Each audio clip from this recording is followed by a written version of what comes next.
ও চাঁদ ঘুমাও, ও ফুল ঘুমাও, আমরা দুজন আজকে রাতে থাকবো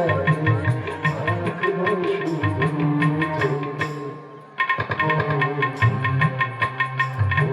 চাঁদ ঘুমাও,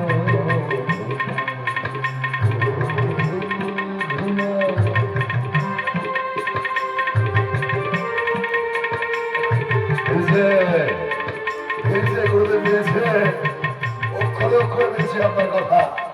আর প্রিয়া সত্যি মা, সত্যি উচ্ছল। আজকে রাত আমার, আজকে রাত শুধু আমার আর প্রিয়ার গুরুদেব, আমার আর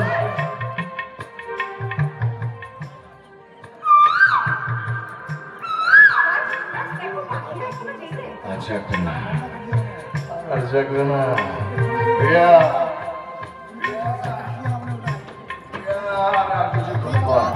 আর কিছুক্ষণ পর রাতের পাখি, রাতের আকাশ, বাগানের ফুল, ঘাসের পাতা সব গভীর অন্ধকারে ঢাকা পড়ে যাবে। এই গোটা পৃথিবীটা গভীর অন্ধকারে আচ্ছন্ন হয়ে যাবে। আর সেই অন্ধকারে আমি তোমাকে নতুন করে রাঙিয়ে দেবো প্রিয়া। জানি তো আর কিছুক্ষণ পরে সেই মহেন্দ্রক্ষণ, সেই মুহূর্তটার জন্য আমি উঠে অপেক্ষা করে আছি। কি বলবো, কি দেখছো?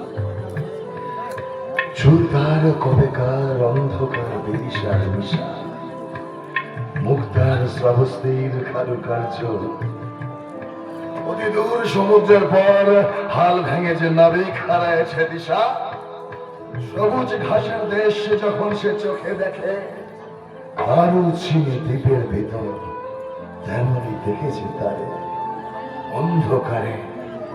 বলেছে সে, এতদিন কোথায় ছিলে?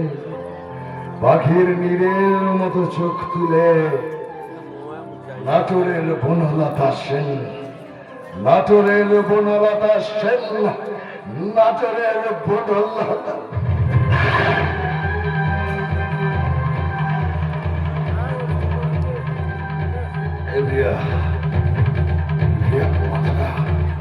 মাথাটা ঘুরে গেল কেন প্রিয়া? প্রিয়া, শরীরটা আমার কেমন করছে। এরা ও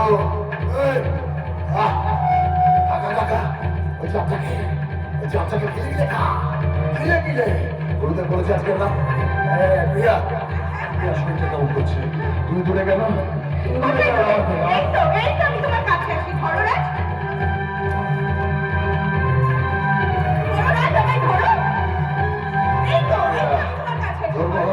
ধরবো ধরবো ধরবো তোমাকে আমি। কোথায় চলে গেলে প্রিয়া? প্রিয়া, আমি আমার শরীরটা ভালো লাগছে না প্রিয়া।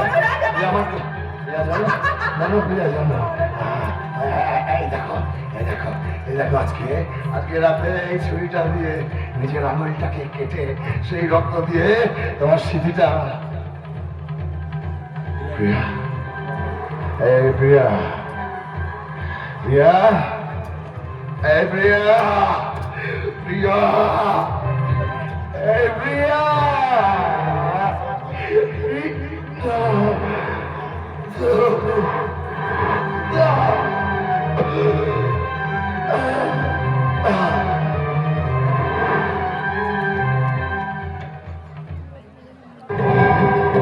ঘুমিয়ে পড়েছে রাজ, ঘুমিয়ে পড়েছে। আমার আর এক মুহূর্ত দেরি করলে চলবে না। সেদিন গুরুদেব আমার কানে যে বীজ মন্ত্র দিয়ে বলেছিলেন, রাজ তোকে ওর আঙুল কেটে সেই আঙুলের রক্ত তোর সিঁথিতে পড়াতে চাইবে।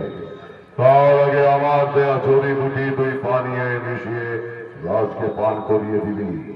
রাজ সেই পানীয় পান করে অচৈতন্য হয়ে পড়বে।